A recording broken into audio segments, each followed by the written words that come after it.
जब भी हम घेवर घर में बनाने की कोशिश करते हैं तो वैसा घेवर नहीं बनता जैसा हमें चाहिए।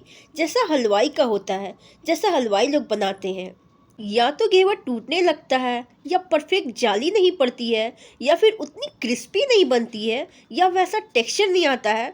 तो अब सारी ये गलती नहीं होगी, अब से कुछ भी गलती नहीं हुई, एकदम परफेक्ट बढ़िया घेवर मैं आपको आज बताने वाली हूँ। और परफेक्ट रबड़ी कैसे बनती है और वो भी आपको बताने जा रही हूँ। और चाशनी कैसे बनाई जाती है वो भी मैं आज आपको बताने जा रही हूँ। क्योंकि जो घेवर मिलते हैं वो दो तरीके के मिलते हैं, एक तो रबड़ी वाले, एक और बिना रबड़ी वाले। तो एक जो बिना रबड़ी वाले होते हैं उसमें क्रंची होते हैं, क्रिस्पी होते हैं, क्योंकि हम उसमें रबड़ी नहीं लगाते हैं। और दूसरी जिसमें हम चाशनी भी लगाते हैं, रबड़ी भी लगाते हैं, और बहुत ही ज़्यादा टेस्टी और बहुत ही अच्छी लगती है। तो आज मैं आपको दोनों तरीके बताने जा रही हूँ। वो बहुत ही ज़्यादा अच्छे और एकदम बढ़िया बनते हैं। तो परफेक्ट सारे तरीके मैं आज आपको बताने जा रही हूँ। परफेक्ट चाशनी कैसे बनाई जाती है वो भी मैं आज आपको बताने जा रही हूँ। तो वीडियो को लास्ट तक आप बने रहें। तो वीडियो को स्टार्ट करने से पहले फ्रेंड्स, आपसे रिक्वेस्ट है कि आपने अभी तक हमारे चैनल को सब्सक्राइब नहीं किया है तो प्लीज़ आप जल्दी से कर लें, ताकि मैं ऐसी ही और भी अच्छी अच्छी रेसिपी आप लोग के लिए लेकर आ सकूँ। अगर आप फेसबुक से देख रहे हो तो पेज को फॉलो कर लें। तो सबसे पहले हम यहाँ पर रबड़ी बनाकर तैयार कर लेंगे। तो रबड़ी बनाने के लिए हमने यहाँ पर लोहे की कढ़ाई ली है और ये मोटे तलवे का है। तो जब भी आप रबड़ी बनाएं, जैसे से लोहे की कढ़ाई में बनाएं तो बहुत अच्छा बनता है। तो यहाँ पर हमने 1 लीटर फुल फैट क्रीम वाले दूध ले लिया है। इसे हमने अच्छी तरह से पहले बॉईल कर लिया है। उसके बाद साइड साइड से जितने आपके मलाई जो छाली है इसमें लगते जा रहे हैं, इसको इस तरह से खरोचते जाना है और उसी दूध में मिक्स करते जाना है। क्योंकि इससे ना क्या होता है कि जो हमारी रबड़ी होते हैं वो बहुत लच्छेदार और बहुत ही अच्छे टेस्टी बनते हैं। तो दूध जैसे जैसे बॉयल होते जा रहा है, साइड साइड से लगते जा रहा है, और इस तरह से इसे खरोच खरोच के उसी दूध में इसे मिक्स करते जाना है। जब ये दूध देखिए आधा हो गया है, गाढ़ा हो गया है, क्वांटिटी में आधा हो गया, तो 1 कप यहाँ पे हमने मिल्क पाउडर डाल दिया है। इससे बहुत ही बढ़िया क्रीमी टेक्सचर आता है और बहुत इससे टेस्ट भी बहुत अच्छा लगता है रबड़ी का। तो हमने धीरे धीरे करके यहाँ पे इसी में ही मिक्स कर दिया है। और 1/2 कप हमने यहाँ पे चीनी डाला है मीठे के लिए। आप कम या ज़्यादा अपने हिसाब से कर सकते हैं, बट यहाँ पे इतनी क्वांटिटी के लिए हमने आधा कप लिया है। और इसको भी इसमें मिक्स करते जाना है। और ये देखिए जो भी खरोच खरोच के जितने भी मलाई है साइड साइड से लग रहा है, उसी दूध में मिक्स करते जाना है। एकदम लच्छेदार बहुत ही बढ़िया रबड़ी हमारी बनकर तैयार हो गई है। अभी आपको ये पतली लग रही है, बाद में जैसे ये ठंडी होगी फिर वैसे गाढ़ी हो जाएगी। अब हम यहाँ पे चाशनी बना लेते हैं। तो चाशनी बनाने के लिए हमने यहाँ पे 1.5 कप चीनी लिया है।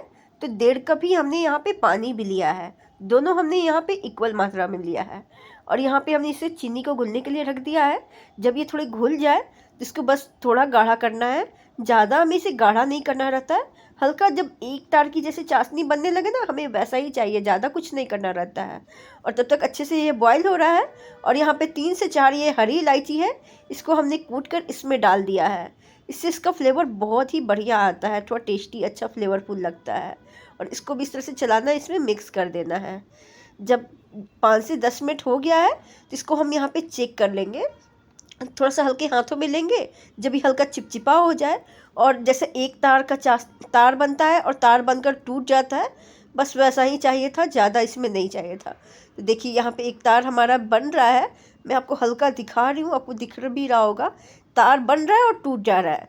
तो बस ऐसा ही चाहिए, तो बस हमारा चाशनी बन गया है। और लास्ट में यहाँ पे हमने आधा नींबू लिया है। और यहाँ पे पूरा हमने नहीं निचोड़ा है, आधा नींबू को अच्छी तरह से निचोड़ दिया है। तो इससे हल्का थोड़ा खट्टापन जैसा आता है। तो इससे वो जो टेस्ट आता है ना, जैसे जलेबी हम लोग बनाते हैं, जलेबी का चाशनी बनता है, सेम वैसा ही, बस वैसा ही आपको चाशनी बनाना है। तो चाशनी भी हमारी बनकर रेडी हो गई है। तब इसे हम ठंडा होने के लिए रख देंगे। आती है यहाँ पे मेन पार्ट घेवर बनाने की। तो घेवर बनाने के लिए हमने यहाँ पे कोई मेल्टेड घी नहीं लिया है। हमने यहाँ पे गाढ़ी घी, जैसे नॉर्मल सा रूम टेम्परेचर के बाहर जैसे रहता है ना नॉर्मल घी, ज़्यादा जमा भी नहीं रहता है, ज़्यादा पतला मतलब मेल्टेड घी भी नहीं रहता। तो हमने यहाँ पे चम्मच से भर भर के 4 चम्मच घी ले लिया है। और एक कटोरी है, इसको हमने बर्फ़ जमा दिया था फ्रीजर में, ताकि बड़ा सा शेप हो ना तो पकड़ने में थोड़ा इजी रहता है। नहीं तो छोटे छोटे वो आइस रहते हैं ना, वो हाथ से स्लिप हो जाते हैं, उतने अच्छे से परफेक्ट नहीं हो पाते हैं। तो इस तरह से आप करेंगे तो काम आपके बहुत आसान हो जाएंगे। तो हमने यहाँ कटोरी में बर्फ़ को जमा लिया था और बर्फ़ को एक हाथ से पकड़ लेंगे और राउंड राउंड इस तरह से घुमाते रहेंगे। तो देखिए हाथों में बहुत ठंड लगता है, फिर भी बहुत मेहनत वाला काम है, कोई बात नहीं, फिर भी इसे करेंगे। तो हमने इसको इस तरह से घुमाते जा रही हूँ मैं इसको, और ये अच्छी तरह से देखिए ये जैसे बटर होता है ना वैसा ये हो गया है, और ये पूरा वाइट हो गया है और धीरे धीरे ये सॉफ्ट हो गया। इसको हल्का प्रेस करके देखें ना, एकदम बिल्कुल सॉफ्ट मक्खन जैसा बिल्कुल हो जाता है। तो बस वैसा ही हमने इसको फेंट लिया है और एक बाउल भर के हमने यहाँ पे मैदा लिया है। आप चाहें तो यहाँ पे आटे से भी कर सकते हैं, लेकिन ये मैदा से बिल्कुल परफेक्ट बनता है। तो हमने यहाँ पे थोड़ा थोड़ा करके इसको हल्का सा मिक्स करते जाएंगे, जैसे बिल्कुल मतलब ज़्यादा दबा दबा के नहीं करना है, हल्के हाथों से करना है, ताकि इसके अंदर वो जाली आए, जैसा परफेक्ट जैसा एकदम जाली जैसा दिखता है ना, जालीदार एकदम घेवर रहता है एकदम बढ़िया सा। तो वैसा थोड़ा थोड़ा इसमें मैदा डालते जाएं और हल्के हल्के हाथों से इसे अच्छी तरह से मिक्स करते जाए, सभी को मिक्स करते जाना है। जो घी है और मैदे को एकदम बढ़िया से इसमें अच्छे से मिक्स हो जाना चाहिए। तो देखिए एकदम बढ़िया सा हमारा ये मिक्स होते जा रहा है और थोड़ा थोड़ा करके हमने इसमें डाल दिया है, लगभग ये पूरा हमने डाल दिया। अब यहाँ पे हमने जिस बॉल से हमने मैदा लिया था उसी बॉल से हमने भर के यहाँ पे एकदम ठंडा ठंडा चिल्ड पानी लिया है। मैं क्या की थी कि 4 घंटा पहले फ्रिज में पानी को रख दी थी, तो ये एकदम ठंडा हो गया है और वही ठंडा ठंडा पानी मैं इसमें थोड़ा थोड़ा करके डालते जा रही हूँ। तो देखिए एक बार में पूरा नहीं डालना है, क्योंकि वो उसमें लम्स हो जाते हैं, गुठली पड़ जाती हैं, तो उतनी परफेक्ट बढ़िया से ये घुल नहीं पाता है। तो ये थोड़ा थोड़ा करके हमने आधा ही घोला है और यहाँ पे 2 चम्मच भर के हमने यहाँ पे बेसन डाला है। बेसन डालने से इसके जो कलर है ना वो बहुत अच्छे आते हैं और बढ़िया सा इसका टेस्ट भी अच्छा आता है। तो हमने यहाँ पे बेसन को भी अच्छे से डाल कर अच्छी तरह से इसे फेंट कर मिक्स कर लिया है और इन सबको एक ही डायरेक्शन में करना है। आप एक चीज़ का ध्यान रख रहे होंगे ना, जैसे हमें डालते जाना है और एक ही डायरेक्शन में इसे मिक्स करते जाना है और थोड़ा थोड़ा हमें पानी बीच बीच में डालते रहना है। तो देखिए इसका ये कंसिस्टेंसी ना बिल्कुल एकदम फ्लोइंग होना चाहिए, एकदम रनिंग होनी चाहिए, इसको वाटरी बिल्कुल होनी चाहिए। तो थोड़ा थोड़ा पानी और हमने इसमें डाल दिया है। तो जो ये बॉल में हमने पानी लिया है, तो एक बॉल भर के हमने मैदा लिया था और 3 बॉल पूरा हमें लग गया इस पानी को, मतलब ये बैटर को फेंटने में ना हमें पूरा 3 बॉल भर के हमने लिया है। तो इस मेजरमेंट के साथ आप करेंगे तो जो आपके जो घेवर है वो बिल्कुल ऐसे ही एकदम परफेक्ट बनकर तैयार होखेंगे। तो इस बात का हमें थोड़ा ध्यान रखना चाहिए। तो हमने इसे फेंट लिया है, अब इसको थोड़ा छान लेंगे, क्योंकि जो भी लम्स वगैरह रहेंगे ना तो सभी इसमें अच्छे से छन जाएंगे। अगर गलती से रह भी गए तो वो सब इसमें मिक्स हो जाएंगे। तो एक बड़ा सा हमने कटोरी ले लिया है और छन्नी ले लिया है, इसको हम अच्छी तरह से छान लेंगे। और जो उस ऊपर थोड़ा हल्के फुल्के लम्स हो भी गए हैं तो इसको हल्के सी कलछुल से दबा दबा के इसको भी छान लेंगे और उसमें मिक्स कर लेंगे। और देखिए इसी बॉल से हमने इस तरह से इसका बैटर बनाने में 3 बॉल भर के हो गया है, उतना लगा है हमें। अब इसको क्या करेंगे कि आइस वाले पानी में रखेंगे। तो हमने नीचे एक बड़े से बर्तन में आइस क्यूब रखा है और थोड़ा पानी रख दिया है और उसको इस बैटर में रखेंगे ताकि एकदम ये ठंडा रहे। अब चलिए इसे फ्राई करते हैं। तो यहाँ पे फ्राई करने के लिए हमने कोई मोल्ड नहीं लिया है, ना कोई हमने सांचा लिया है। ये चाय बनाने वाला हमारा ये सॉस पैन है, उसमें मैं इसे बना रही हूँ। तो देखिए जो ऑयल है ना ये हल्का सा नीचे ही रखेंगे, क्योंकि आप ये पूरा भर के ऑयल लेंगे तो पूरा छींटा आएगा, तो बहुत ये बाहर पूरा छींटा आने लगता है, तेल पूरा बाहर निकलने लगता है। तो जब भी हम इसमें ऑयल डालेंगे तो आधा थोड़ा खाली रखेंगे और गैस का फ्लेम जितना हमारा बर्तन है उतना ही होना चाहिए। ज़्यादा हमें हाई फ्लेम पे भी नहीं करना है और ज़्यादा मीडियम फ्लेम पे भी नहीं करना है। तो देख रहे हैं बीच में इस तरह से जगह बनाते जाएंगे और थोड़ा थोड़ा 2-2 ड्रॉप, एक एक ड्रॉप थोड़ा थोड़ा इसमें डालते जाएंगे। और एक बार डालेंगे तो जब ये हल्का ठंडा हो जाए, बिल्कुल शांत हो जाए, फिर डालना है, थोड़ा वेट करना है, फिर थोड़ा वेट करना है, फिर थोड़ा एक एक ड्रॉप डालते जाना है। तो देखिए इस तरह से। और बीच में थोड़ा लकड़ी का हमने एक सांचा लिया है, उसमें मतलब ये मेरा स्टिक टाइप का है, मैं ये इसको घेवर बनाने के लिए ही मैं इसको यूज करती हूँ। तो बीच बीच में इस तरह से घुमाते जा रही हूँ तो एक अच्छा सा इसमें ये थोड़ा जगह बन गया है। तो ऐसा ही करते जाना है और थोड़ा थोड़ा इसी बीच में जहाँ जगह बन गया ना उसी में थोड़ा थोड़ा इसमें डालते रहना है। तो देखिए इसका जो जाली बन रहा है कितना एकदम परफेक्ट और अच्छा सा जाली बन रहा है ना। तो ऐसा ही इसी तरह से जाली आपके भी बनेंगे, एकदम इसी तरह से परफेक्ट आप बनाएंगे। और इसमें जो तेल है इसलिए हमने इसको इतना खाली रखा है ताकि जो ऊपर जैसे ही डालेंगे वो पूरा ऊपर पूरा आने लगता है। कभी कभी क्या होता है कि ज़्यादा आप तेल भर देंगे ना, इसमें घी भर देंगे या तेल भर देंगे, ऊपर पूरा ओवरफ्लो होने लगता है, वो फेस पे छींटा भी आने लगता है। इस बात का भी ध्यान रखना है हमें। जब भी आप इसको बैटर को डालें तो थोड़ा ऊपर हाइट से डालें तो बहुत ही अच्छी जाली बनेगी। और कभी कभी क्या होता है कि जाली अच्छी नहीं बनती है, तो उसका रीज़न ये होता है कि जो हमारा बैटर है वो थोड़ा गर्म पड़ जाता है। इसलिए हमें आइस वाले बॉल में रखना है, ठंडा ठंडा रखना है। जितना ज़्यादा ठंडा होगा और जितने आप हाइट से डालेंगे तो एकदम परफेक्ट जाली बनकर तैयार होगा। और क्या होता है कि जैसे वो हो जाता है तो मतलब अच्छे से हल्का सिक जाता है, पक जाता है, इसका कलर कुछ ऐसा हो जाता है, तो बर्तन को देखिए वो अपने आप साइड साइड से वो छोड़ने लगा है। और इस तरह से आप किस मतलब लकड़ी को या फोक को, जो भी आपके घर में हो, इस तरह से स्टिक से उठाएंगे तो ईजिली वो उठ जाता है। आपके घर में कुछ भी हो, मतलब बड़ा सा स्पून हो या फिर बेलन के पीछे का जो साइड होता है वो हो, या फिर मेरे जैसा इस तरह का आपके पास स्टिक हो, आप किसी से भी इस तरह से उठाएंगे ना, इजीली वो उठ जाता है। और ठंडे होने के बाद वो और भी ज़्यादा क्रिस्पी हो जाता है। तो इस बातों का ध्यान रखें। और देखिए इस तरह से मैं बैटर को जैसे मतलब थोड़ा हल्का मीडियम होने देंगे। क्या होता है ना कि ऑयल का टेम्परेचर बहुत ज़्यादा हाई रहता है, तो जब भी बैटर को डालना है तो पहले इसको टेम्परेचर को थोड़ा मीडियम होने दें, उसके बाद थोड़ा थोड़ा हाइट से बैटर को डालते जाएं और बीच में डालें, कभी भी साइड में ना डालें। जैसे बीच में डालने से क्या होता है ना कि बहुत अच्छा साइड साइड से ना वो जाली बनते जाता है। और हमेशा जो हमारा बैटर है वो आइस वाले बॉल में डालकर ही रखें।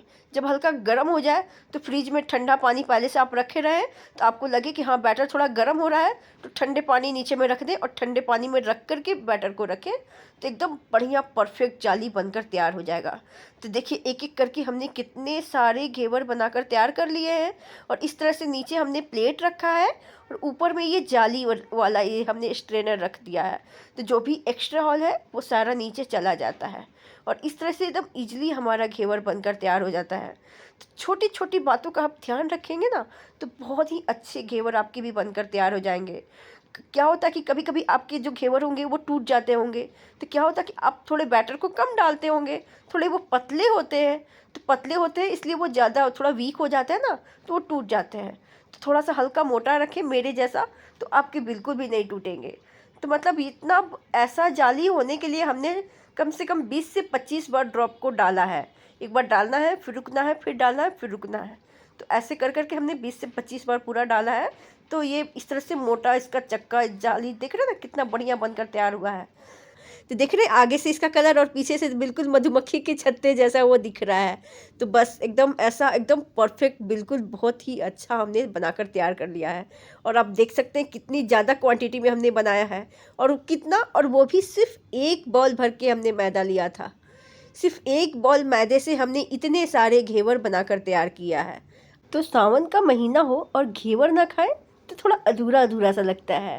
तो देखिए अपने हाथों से बनी हुई ये क्रिस्पी क्रिस्पी एकदम करारी मधुमक्खी जैसी, एकदम परफेक्ट छत्ता जैसे मधुमक्खी का दिखता है ना, एकदम जालीदार, एकदम वैसा ही और एकदम परफेक्ट शुद्ध एवं क्रिस्पी ये परफेक्ट जालीदार घेवर अपने हाथों के बने हुए हमने बनाकर तैयार कर लिए हैं।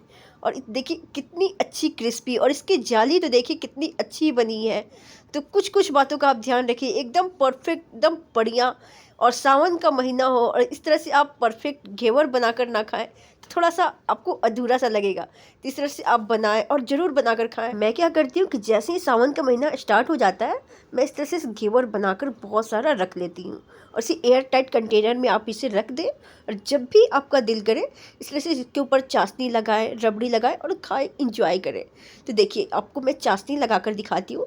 नीचे देखिए हमने एक प्लेट रखा है, उसके ऊपर हमने एक जाली रखा है और ऊपर से यहाँ पे मैं चाशनी को डालते जा रही थी। जो मैं चाशनी बनाई हूँ ना, चाशनी को इसके ऊपर डालते जाना है ताकि जितना इसको एब्जॉर्ब करना है उतना वो कर ले और जो एक्स्ट्रा है वो इस प्लेट में नीचे गिरते जा रहा है। तो ऐसे ही करना है, किसी प्लेट के ऊपर या फिर किसी जाली के ऊपर इस तरह से चाशनी को डाल रख लेना है और नीचे इस तरह से डालना है। अब देखिए हमारी रबड़ी जब मैं बनाई थी तो कैसा था और ये ठंडा होने के बाद कितनी गाढ़ी और कितनी बढ़िया ये हमारी रबड़ी बनकर तैयार हो गई है। तो इसके ऊपर चाशनी के ऊपर जहाँ चाशनी तो हमने लगा लिया है और रबड़ी को भी बस एक स्पून लेना है और इस तरह से इसके ऊपर स्प्रेड कर देना है। आपको जितना पसंद हो, कुछ लोग एकदम पतला लेयर पसंद करते हैं, कुछ लोग को रबड़ी ज़्यादा पसंद है तो मोटा भी करते हैं, आप अपने हिसाब से कर सकते हैं। तो हमने यहाँ पे भर भर के रबड़ी डाला है, क्योंकि मुझे और मेरे बच्चों लोग को इस तरह से रबड़ी बहुत ज़्यादा पसंद है और इसके साथ खाने में बहुत ज़्यादा टेस्टी लगती है। तो यहाँ पे मैं इस तरह से रबड़ी का पूरा एक लेयर इस तरह से फैला दे रही हूँ, जो बहुत ज़्यादा ये टेस्टी लगती है। और ड्राई फ्रूट्स को हमने इसलिए रबड़ी में नहीं डाला था, तो इसके ऊपर से पिस्ता और यहाँ पे आलमंड से इसको मैं थोड़ा गार्निशिंग की हूँ, क्योंकि बीच बीच में ड्राई फ्रूट्स के बीच जो होते हैं ना, बीच बीच पे आते हैं मुंह में, तो बहुत ज़्यादा टेस्टी लगते हैं। तो हमने यहाँ पे पिस्ता और बादाम से अच्छी तरह से पूरा भर भर के यहाँ पे डाला है। इसके बिना तो टेस्ट मतलब थोड़ा अधूरा लगता है, तो आपको जितना पसंद हो आप उतना डालें, और आपको जितना इसको डेकोरेट करना चाहते हैं आप उतना कर सकते हैं। थोड़े से हमने रोज़ पेटल्स को इस तरह से बीच बीच में रख दिया है, तो दिखने में और ज़्यादा अच्छे लगते हैं। आपके पास डेकोरेशन के लिए और भी जैसे मार्केट में मिलता है सिल्वर वर्क, आप वो भी लगा सकते हैं, नहीं तो उससे स्किप भी कर सकते हैं, क्योंकि अभी मार्केट में वो कहीं कहीं बैन भी हो गया है। अब ये तो था रबड़ी घेवर, और ये मैं आपको दिखा रही हूँ, ये बिना रबड़ी वाला मैं आपको एक दिखा रही हूँ।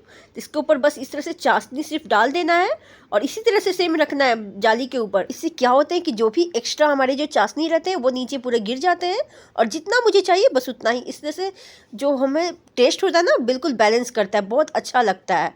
तो चाशनी के बाद ये ड्राई फ्रूट्स ऊपर से डाल दें और आप इस तरह से खाएं।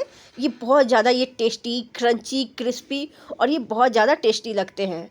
आपको अगर मलाई नहीं पसंद है, रबड़ी नहीं पसंद है, तो आप इस तरह से प्लेन घेवर भी खा सकते हैं और बहुत अच्छे लगते हैं। और रबड़ी अगर पसंद हो तो रबड़ी डाल करके इस तरह से रबड़ी डाल दें और खा सकते हैं। आप इस तरह से बना करके एयर टाइट कंटेनर में रख लें और पूरे सावन इस तरह से आप इंजॉय करें। ये बनाना बहुत ज़्यादा आसान है। आपको सिर्फ दिखने में ये लगता है कि बहुत डिफ़िकल्ट है, बट डिफ़िकल्ट इसमें कुछ भी नहीं है, एकदम इजी है। कोई भी बना सकता है, बैचलर हो, बिगिनर हो, कोई भी इसे बना सकता है, और बनाना भी बहुत आसान है। तो आप ये घेवर कब बना रहे हैं, आप मुझे कमेंट करके ज़रूर बताइएगा। और देखिए कितना अच्छा हमारा ये घेवर बनकर तैयार हो गया है। ये हमारा क्रिस्पी क्रिस्पी रबड़ी घेवर, और ये इस तरह से ये प्लेन घेवर हमने सभी बनाकर तैयार कर लिया है। आपको हमारी मेहनत थोड़ी भी अच्छी लगती हो तो प्लीज़ प्लीज़ प्लीज़ हमारी वीडियो को लाइक कर दें, और इस तरह से आप घेवर ज़रूर बनाकर ट्राई करें। तो लीजिए ये सावन स्पेशल और ये रक्षाबंधन स्पेशल इतने ढेर सारे ये रबड़ी घेवर और प्लेन घेवर हमने इसे बनाकर तैयार कर लिया है। और ये प्लेन घेवर भी हमने बना लिया है। जब भी आपका दिल करे बस इस तरह से चाशनी डालिए और मावा डालिए और आराम से इसे खाइए और इन्जॉय कीजिए।